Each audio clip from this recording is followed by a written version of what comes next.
Hello, I'm Nathan Judo. I'm here with Wolves reporter Tim Spiers. Tim, Wolves 0, Leicester City 2. I guess if you don't take your chances at this level, you're going to get punished. Yeah, really strange game. Wolves should have been 2-0 up after 4 minutes. They should have been 3-0 up after 21 minutes. Instead, they were 2-0 down at half time. Then Jamie Vardy got sent off. Then Wolves hit the post again late on. And we've seen Traoré's debut, lots of action, both ends. Really good game. And Wolves have lost 2-0 in a game they should have won. I mean, really open game and an enjoyable game to watch, really, until after the sending off where it became a little bit negative, as you could expect. But chance after chance after chance, and they've got to convert, don't they? They were a little bit naive. I thought they were more naive a bit defensively. They really allowed James Maddison's influence to grow just before half time, and then he got his goal, didn't close him down. But I disagree. They weren't spurning chance after chance. I mean, the two that they hit the post with in the first half are just unlucky. Good efforts. It's long range efforts, just very unlucky. The one they should have scored obviously was Matt Doherty, who's missed. Unbelievable. By his own admission, just spoke to him. He should have scored, obviously.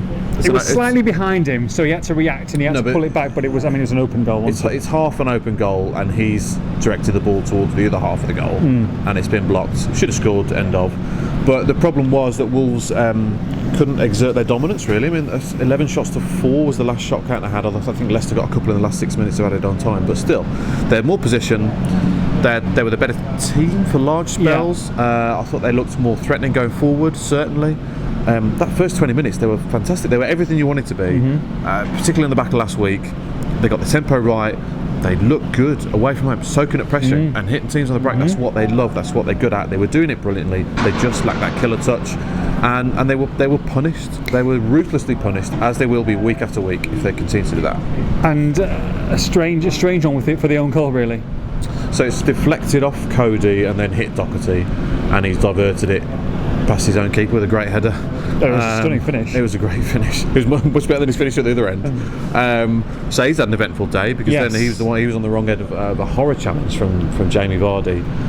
Seen it doesn't look great.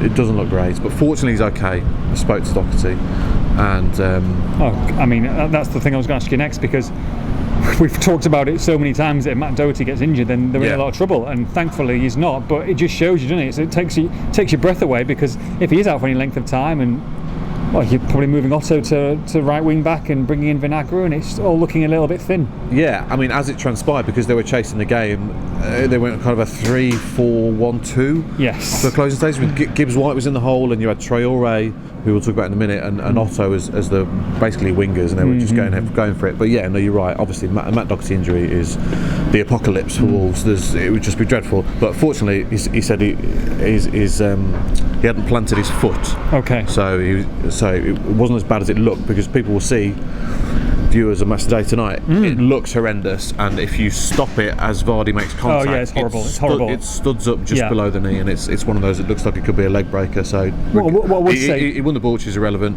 There was no malicious intent there. I don't think, anyway, from watching it. He's gone in too hard and too high. Yeah, but he's not gone to hurt him on purpose. I don't think he's gone in to hurt him on purpose. I think he's gone for the ball, and he's obviously gone in through him, and it's dangerous. He's got to go red card. I don't think any player ever really does these days. But yeah, I disagree. Do you? Yeah, I think there's some people who are really going with vicious intent to try and hurt, and I don't think, from my point of view, Jamie Vardy was going in to hurt Matt Doherty. No, he wasn't. But it's a red card, 100%. Yeah, but the issue is that Wolves didn't take advantage of it as they didn't really against Everton last week either. You know, you didn't see Wolves getting back into it for those last kind of 25 minutes.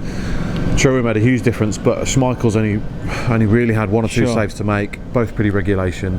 And I know Wolves have hit the water 3 times, they're unlucky, but they've got to do more. And that's the story, really. That's the story from Nuno and the players. You know, just spoke to a few of the guys. Yes, they were unlucky, but yes, they should have done better, and yes, they've got to be more clinical, and yes, they've got to defend better. But like you say, bright spot on the day is Adama Traoré came on at half time and really made a difference, running at players, pace is there, and yet he didn't really have a chance to really show it. I think go full throttle, but at the same time, look, Wolves' most dangerous player, I think.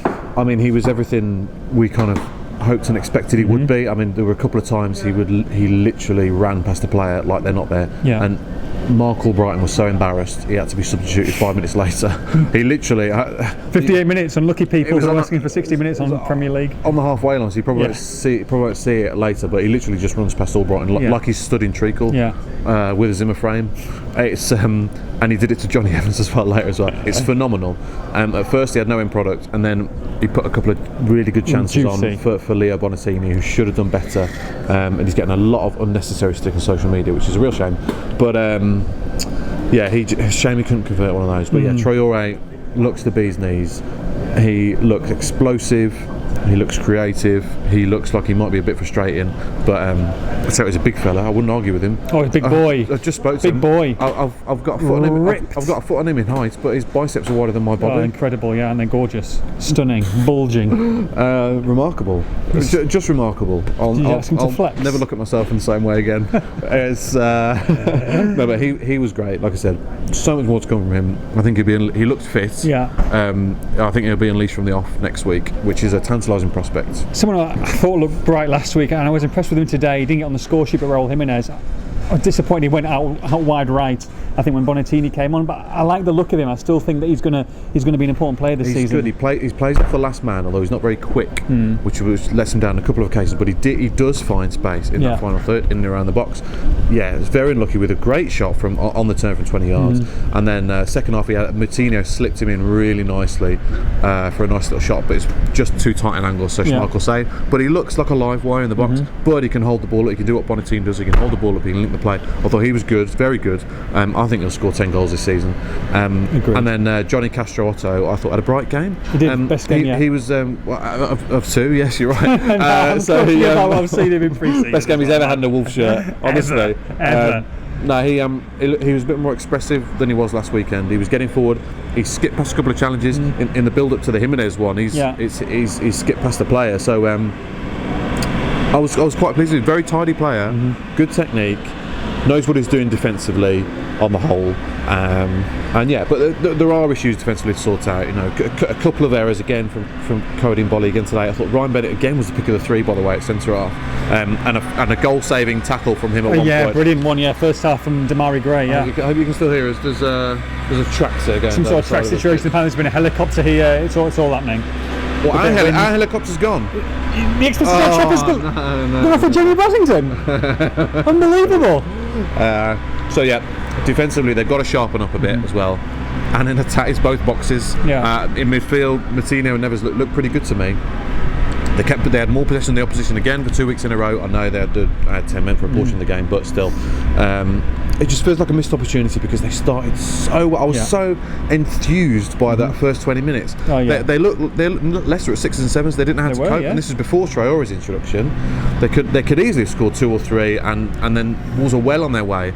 Now they've got 1 point from 2. They've got Man City at home next week. My last question, man. And then they've got West Ham away, and then it's the international break. So you've got this kind of. And West Ham are going to be hurting because they've lost 2, and their next home game there's going to be pressure on them. So that's not going to be easy at the same time. No, so you've got to say Man City's a free hit next week. You've got this. Well, I just said that to Conor Coedin. He said no, it's not a free hit. Like, they will go into it to win that match, and they don't want to see it like massive underdogs against the mighty Man City. They're here on their merits, and they'll take them on. But you've got this slight doomsday scenario of Wolves having 1 point from 4 matches, going into 2 international break, and then there's Man United to come in September as well. So it's a real shame that they couldn't see that through today. I mean, how they haven't got a point is unbelievable. They should have, like I said, they could have won, and they'll play worse and win this season. 100%. Couldn't agree with you more. For me, the main positive of the day, let's talk about it now. The food at half time. No. Pre-match. Very good. No. A pie with Leicester City emblem on the front. Very nice. Yes, you like that, didn't you? Yes. No. The Tim Spiers flag in the away end. The Tim Spiers flag, I mean, that's incredible. I mean, for you to have your own flag that's going to be paraded around the Premier League grounds this season, I think I'm quite emotional, to be honest. I think they're taking the mick, to be honest. Are they? I don't think so, no. I think it's a little shrine. Haven't seen the statue yet. Right, let's end it. Leicester 0, Leicester 2, Wolverhampton Wanderers 0. For all the post-match reaction, make sure you log on to expressandStar.com.